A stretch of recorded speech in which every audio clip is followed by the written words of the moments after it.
Hello friends. फिर से आप लोगों का स्वागत है प्रोफेशनल हब में। मैं हूं आपका होस्ट और आपका दोस्त अभिषेक कुमार। आज हम लोग देखने वाले हैं कि किस तरीके गवर्नमेंट जो है किस तरीके से गवर्नमेंट जो है वो एक इंडिविजुअल को या फिर किसी एक ऑर्गेनाइजेशन को इन्फोर्स करती है कि आपको टैक्स पे करना पड़ेगा, इवन इफ अगर आपका इनकम जो है वो टैक्सेबल अमाउंट से कम है। टैक्सेबल स्लैब जो होती है उस स्लैब से कम है।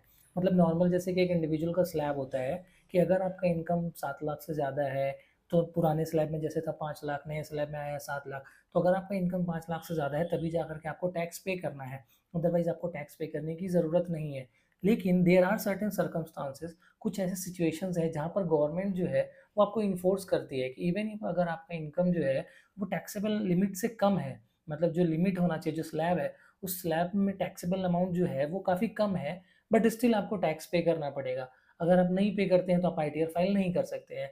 तो उसी का हम लोग कुछ एक एग्जाम्पल यहाँ पर देखने वाले हैं, उसका एक उदाहरण यहाँ पर देखने वाले हैं कि किस तरीके से गवर्नमेंट जो है वो इन्फोर्स कर रही है और कैसे लोगों के साथ स्कैम कर रही है।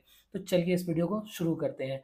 तो सबसे पहले मैं आपको बता दूं कि अभी जो मैं आईटीआर फाइल करने वाला हूँ वो मैं एक ट्रस्ट का आईटीआर फाइल करने वाला हूँ। ठीक है, एंड ट्रस्ट का जो आईटीआर फाइल करने वाला हूँ वो भी मैं बेसिकली करेंट असेसमेंट ईयर के लिए फाइल नहीं करने वाला हूँ, वो मैं फाइल करने वाला हूँ असेसमेंट ईयर 22-23। तो इससे आप लोगों को एक क्लिक ज़रूर आया होगा कि 22-23 का जो असेसमेंट ईयर 22-23 जो है ये ऑलरेडी ख़त्म हो चुका है। असेसमेंट ईयर 22-23 का मतलब है मैं 21-22 का रिटर्न फाइल कर रहा हूँ। तो कहीं न कहीं असेसमेंट ईयर अभी पार हो चुका है। तो अभी जब मैं इस आईटीआर को फाइल करना चाहता हूँ, तो मुझे क्या करना पड़ेगा, इसे ऑफ़लाइन फ़िल करना पड़ेगा, इसके सारे डिटेल्स। इनकम टैक्स पोर्टल का खुद का एक एक्सेल यूटिलिटी होता है, जिसको आप डाउनलोड करके उसमें सारे वर्किंग्स आप कर लेते हैं। देयर आफ्टर आपको सिंपली जेसन फाइल जो है वो अपलोड करना होता है एंड आपका आईटीआर फाइल हो जाता है।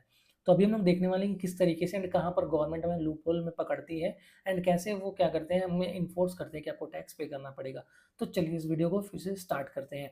तो सबसे पहले यहाँ पर आप देख रहे हैं असेसमेंट ईयर 22-23 है। दूसरा है आईटीआर 5। तो बेसिकली जैसा मैंने आपको बताया कि ट्रस्ट के लिए मैं फाइल करने वाला हूँ, तो उसमें आईटीआर 5 एप्लीकेबल है, तो आईटीआर फाइल सबमिट करने वाले हैं। अब यहाँ पर आप देख सकते हैं कि मेरे लेफ्ट साइड स्क्रीन पे सीरियल नंबर आपको दिखेगा, शेड्यूल नेम दिखेगा, schedule for filing income tax return and then description. उसके बाद एप्लीकेबल शीट्स, जो भी शीट्स ये शीट्स जो एप्लीकेबल उसे आप यस करें, जो नहीं है एप्लीकेबल उसे आप नो कर देंगे।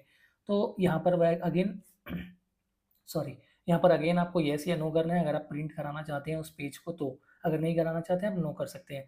तो जैसे मैं आपको दिखा देता हूँ यहाँ पर कि मेरे पास जो ये आईटीआर फाइल जिसका मैं कर रहा हूँ उसमें हाउस प्रॉपर्टी का कोई इनकम नहीं है, कैपिटल गेन का कोई इनकम नहीं है, एसेट्स का कोई डिप्रिसिएशन नहीं है। तो इन सभी को मैंने नो कर रखा है। उसके साथ ही आप कुछ येस में भी देखेंगे कटा हुआ है, क्रॉस लगा हुआ है। इसका मतलब है कि कोई एक को मैंने क्रॉस किया है, उसका इम्पैक्ट बाकी पे पड़ा है। अगर मेरे पास हाउस प्रॉपर्टी या कैपिटल गेन इनकम नहीं है तो उसमें एसटीटी का सवाल नहीं आता है, long term short term capital gain का सवाल नहीं आता है। तो वो अपने आप क्या हो गया, कट हो गया है। तो ये होम के बेसिक डिटेल्स है जो कि हमें सबमिट करना है। उसके बाद हमें सबमिट करना है पार्ट ए का जनरल इनकम। मैंने ऑलरेडी सारे डिटेल सबमिट कर लिए हैं। आप देख सकते हैं यहाँ पर ऑर्गेनाइजेशन का नाम है, पैन नंबर है, एड्रेस है, और इस तरीके से मैंने सारे डिटेल्स फिलअप कर लिए हैं। आपको ध्यान क्या रखना है कि जब भी आप डिटेल्स फिलअप करते हैं आप सिंपली उसको वैलिडेट कर लें। आपका शीट जब ओके हो जाता है इसका मतलब सारा डिटेल्स जो मैंडेटरी है वो आपने फिलअप किया है एंड जो डिटेल्स आपने दिया है वो कहीं ना कहीं सही है। तो इस तरीके से वन बाय वन हमने सारे इस शीट को फिलअप कर लिया है। आप देख सकते हैं बैलेंस शीट भी हम लोगों ने फिलअप कर दिया है। बैलेंस शीट में जो भी डिटेल्स चाहिए होता है, कैपिटल, करंट एसेट्स, लाइबिलिटीज़, जितनी चीज़ें हैं वो सारी चीज़ें हम लोगों ने फिलअप कर दिया है। मैन्युफैक्चरिंग एप्लीकेबल नहीं हम लोगों ने छोड़ दिया है। ट्रेडिंग में हमारा सेल्स टर्नओवर दिखाना पड़ता है, वो सारा हम लोगों ने यहाँ पर ऑलरेडी दिखा दिया है कि हमारा जो सेल ऑफ सर्विस है वहाँ से इनकम आता है। और हम लोगों का जीपी जो आने वाला ग्रॉस प्रॉफिट है वो सेम ही रहने वाला है, बिकॉज हमारा ट्रेडिंग में कुछ भी एक्सपेंसेस नहीं है, डायरेक्ट एक्सपेंसेस कुछ भी नहीं है। उसके बाद आप देख सकते हैं कि पीएनएल में हम लोग जाते हैं, पीएनएल में जो भी हमारा एक्सपेंसेस है वो हम लोगों ने सबमिट कर दिया। एंड उसके बाद आपको दिखेगा आपका नेट प्रॉफिट। तो नेट प्रॉफिट आपको कहाँ पर दिख रहा है, ये देखें यहाँ पर आपको दिख जाएगा, balance carried to balance sheet in proprietors account. तो ये जो इनकम है वो आपका प्रोपराइटर्स के अकाउंट में चला जाएगा, क्योंकि जो भी नेट इनकम बचता है वो आपका रिजर्व में चला जाता है। अगर इसको भी आप वैलिडेट कर लें, ये भी हमें ओके दिख रहा है। तो इस तरीके से आपने डिटेल्स फिलअप कर लिया। अब एक इंपॉर्टेंट पार्ट ये है कि 139(8) है। तो ये पार्ट ए 139(8) ये कब आता है, ये तब आता है जब आप अपना रिटर्न्स जो है वो अपडेटेड रिटर्न्स में फाइल कर रहे हैं। क्यों ये ज़रूरी है और क्यों ये आता है, तो इसका सिंपल रीज़न ये है कि अपडेटेड रिटर्न का मतलब आईटीआर यू हो जाता है। तो ये आपको तब फाइल करना होता है तब आप इस फॉर्म का इस्तेमाल कर सकते हैं जब ड्यू डेट तक आपने अपना आईटीआर फाइल नहीं किया है एंड असेसमेंट ईयर भी खत्म हो गया और तब भी आपने अपना आईटीआर फाइल नहीं किया है। मतलब ड्यू डेट तो पार हो ही गया, साथ ही साथ आपका असेसमेंट ईयर 31 मार्च जो था रिस्पेक्टिव ईयर का, वो भी पार हो चुका है। जैसे कि अभी जो मैं फाइल कर रहा हूँ 22-23 का कर रहा हूँ, तो कहीं ना कहीं 31 मार्च 2023 जो है वो पार हो चुका है।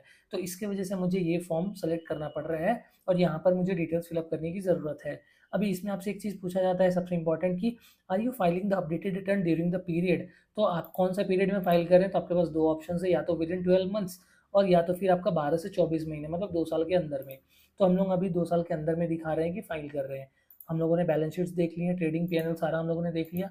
तो इस तरीके से हमने सारे डिटेल्स फिलअप कर रखे हैं जो हमारे लिए एप्लीकेबल है। मैं आपको सिंपली लास्ट के कुछ शीट्स पे लेकर के चलता हूँ जहाँ पर गवर्नमेंट क्या कर रही है और कैसे स्कैम कर रही है वो मैं आपको दिखाना चाहता हूँ। तो यहाँ पर चैप्टर 6 है, हमारा कोई भी डिडक्शंस वगैरह नहीं है, हम लोगों ने छोड़ दिया है। अभी आप देख सकते हैं कि हमारा जो इनकम है वो 1,36,140 आपको दिख रहा है, जो कि हमारे पीएनएल में दिख रहा था। तो हम लोग इस तरीके से सारा डिटेल्स हम लोग देख लेते हैं। सारा डिटेल्स हम लोगों ने देख लिया। अब यहाँ पर आप देखते हैं कि टैक्सेबल टोटल इनकम आपका कितना आ रहा है वो आप देखिए। ये आ रहा है 136,140।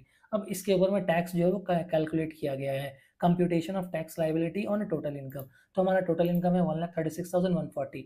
अब कंप्यूटेशन जो है टैक्स लाइबिलिटी के ऊपर में आप देख सकते हैं कि ये पूरा का पूरा ब्लैंक है, मतलब हमारे ऊपर लाइबिलिटी 1 रुपये का भी नहीं बन रहा है। ठीक है, amount payable is zero, amount refundable is zero, हमारा टैक्स कुछ भी नहीं बन रहा है। और ये चीज़ें मैं अपने मन मर्जी से नहीं कर रहा हूँ, ये खुद ब खुद गवर्नमेंट जो है वो इसमें फॉर्मूलाज लगा करके रखा है उन्होंने, और ये खुद ब खुद कैलकुलेट करता है। ऐसा नहीं है कि मैं मैनुअली फिलअप कर रहा हूँ, मैंने सिर्फ डिटेल्स शीट्स में भरे हैं, वहाँ से ये खुद ब खुद ही इन्फॉर्मेशन कलेक्ट करके यहाँ पर शो कर रहा है। ठीक है, तो अभी आप देख सकते हैं कि ये पूरा का पूरा हर एक जगह पे tax payable on total income zero zero zero, मतलब कहीं पर भी आपको अमाउंट नहीं दिखेगा, क्योंकि हमारा जो इनकम है वो बेसिकली टैक्सेबल इनकम जो होता है, जो स्लैब है उस स्लैब के ही अंदर है, उसके बियॉन्ड नहीं गया है। तो अभी आप लोगों ने देखा ये सारे डिटेल्स हैं, हमारा टीडीएस वगैरह कुछ भी नहीं है हमारा डिडक्ट हुआ था, हम लोगों ने कोई एडवांस सेल्फ असेसमेंट टैक्स कुछ भी पे नहीं किया है, तो ये सब आपको ब्लैंक दिखेगा। हम लोगों ने वेरिफिकेशन भी कर लिया है, सारा डिटेल्स हम लोगों ने यहाँ पर फिलअप कर रखा है। अब हम लोग चलते हैं वहाँ पर जहाँ पर आपको जा करके अपना टैक्स कैलकुलेट करना पड़ता है, बिकॉज वो इस एक्सेल यूटिलिटी का प्रोसेस है। ठीक है, तो अभी हम लोग आगे पार्ट ए जनरल में, और यहाँ पर आने के बाद आपको क्या करना है, कैलकुलेट टैक्स पे क्लिक करना है।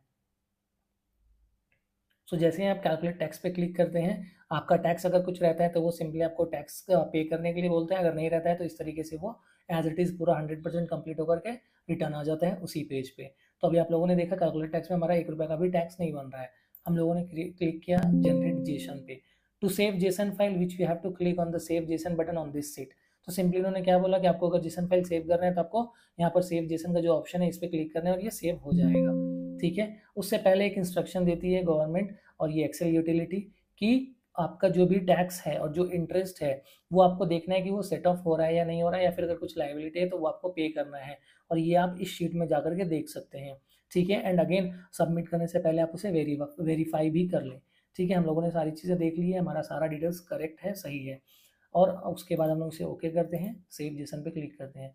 हम लोगों ने सेव जेसन पे क्लिक किया। अब देखिए यहाँ पर क्या आ रहा है, Jason is saved in the path, ये हमारा लोकेशन जहाँ पर वो सेव हो चुका है। तो अब सेव होने के बाद क्या करना होता है, आपको इनकम टैक्स पोर्टल पे जाना होता है। इनकम टैक्स पोर्टल पे जाने के बाद आपको लॉगिन करना है। लॉगिन करने के बाद आपको जाना है e file income tax return, file income tax return. तो हम लोग असेसमेंट ईयर 22-23 का फाइलिंग कर रहे हैं, तो इसीलिए सेलेक्ट असेसमेंट ईयर में 22-23 सेलेक्ट कर लेंगे। फाइलिंग टाइप जो आईटीआर फाइल हम लोग कर रहे हैं वो 139(8) अपडेटेड रिटर्न कर रहे हैं। ठीक है, उसके बाद हमारे ऑर्गेनाइजेशन के ऊपर में ऑडिट एप्लीकेबल नहीं है, हम लोगों ने नो कर दिया। हमारा जो फॉर्म नंबर रहने वाला है वो है आईटीआर फाइल, वो भी हम लोगों ने सेलेक्ट कर लिया। देन क्लिक करते हैं कंटिन्यू, कन्फर्म, एंड देन यहाँ पर आपको वो जेसन फाइल को अटैच कर देना है। ये देख सकते हैं कि जेसन फाइल हमारे पास आ गया था ऑलरेडी, और हम लोग इसे क्या करते हैं, यहाँ पे क्लिक कर देते हैं। अब देखिए गवर्नमेंट आपको क्या स्कैम करती है हमारे साथ। देखिए गवर्नमेंट क्या कर रही है कि value at serial number 3 amount payable in schedule part B average taxable income must be greater than zero. मतलब अमाउंट पेएबल जो है सीरियल नंबर 3 में पार्ट बी एटीआई में वो आपका जीरो से ज़्यादा होना चाहिए। अब हम ज़बरदस्ती कैसे ज़ीरो से ज़्यादा कर लें, हमारा जो अमाउंट है, हमारा जो इनकम है, वो इनकम पर आपने टैक्स कैलकुलेट किया और वो वैल्यू जो है वो हमारा ज़ीरो है, तो उसमें हम लोग क्या कर सकते हैं। बट गवर्नमेंट क्या कर रही है, नहीं, अगर ज़ीरो है तो आप फाइल नहीं कर सकते हैं। तो इन्होंने सजेशन क्या दिया है, kindly recheck details field once. तो जो भी डिटेल्स आपने दिया उसको फिर से आप चेक कर लें। ये एक चीज़ हो गया। दूसरा वो क्या कहते हैं, इफ़ नेट अमाउंट पेएबल और tax paid under section 144B is zero then you are not allowed to file ITRU। मतलब आपका नेट अमाउंट पेएबल या फिर आपने जो टैक्स पे किया वो अगर जीरो है तो आप ITRU फाइल नहीं कर सकते हैं। मुझे समझ में नहीं आ रहा है कि मेरा इनकम ही टैक्स लिमिट के अंदर आ रहा है, स्लैब के अंदर आ रहा है, तो फिर आप क्यों इन्फोर्स कर रहे हैं कि आपको पे करना पड़ेगा, पहली चीज़। एंड दूसरी चीज़ कि मेरा ये एक ट्रस्ट है जो बेसिकली एक नॉन प्रॉफिट ऑर्गेनाइजेशन होता है, जहाँ पर मेनली क्या होता है कि हम लोग एजुकेशन को सपोर्ट कर रहे हैं। तो कहीं ना कहीं ये जो ऑर्गेनाइजेशन है ये प्रॉफिट मेकिंग नहीं है, ये एजुकेशन सपोर्टिंग काम करती है। तो उनको आप कहीं ना कहीं इन्फोर्स करें कि आपको टैक्स पे करना पड़ेगा। अगर आपका नेट पेएबल अमाउंट ज़ीरो है तो आप ITRU फाइल नहीं कर सकते। तो you need to make sure कि आपका जो नेट पेएबल अमाउंट या नेट अमाउंट पेएबल वो मोर देन ज़ीरो होना चाहिए टू फाइल ITRU। तो आप लोग क्लियरली देख सकते हैं कि किस तरीके से गवर्नमेंट इन्फोर्स कर रही है, लिटरली इन्फोर्स कर रही है लोगों को कि यू हैव टू पे द टैक्स। आइदर आप चाहें या ना चाहें, आपका स्लैब कुछ भी बोल रहा हो, आपको टैक्स पे करना पड़ेगा। सो आप लोग यहाँ पर क्लियरली देख सकते हैं गवर्नमेंट खुद ही नॉर्म्स बनाते हैं, खुद ही पॉलिसीज बनाते हैं, खुद ही रूल्स एंड रेगुलेशंस बनाते हैं, एंड खुद ही उसको तोड़वाते हैं, खुद ही तोड़ते हैं, और उसके बाद वो कहते हैं कि ये हमारी मर्जी है, हम जो चाहें वो करेंगे। तो आप लोग खुद यहाँ पर देख सकते हैं और आप लोग खुद ही डिसाइड कर सकते हैं कि गवर्नमेंट हमारे साथ क्या कर रही है।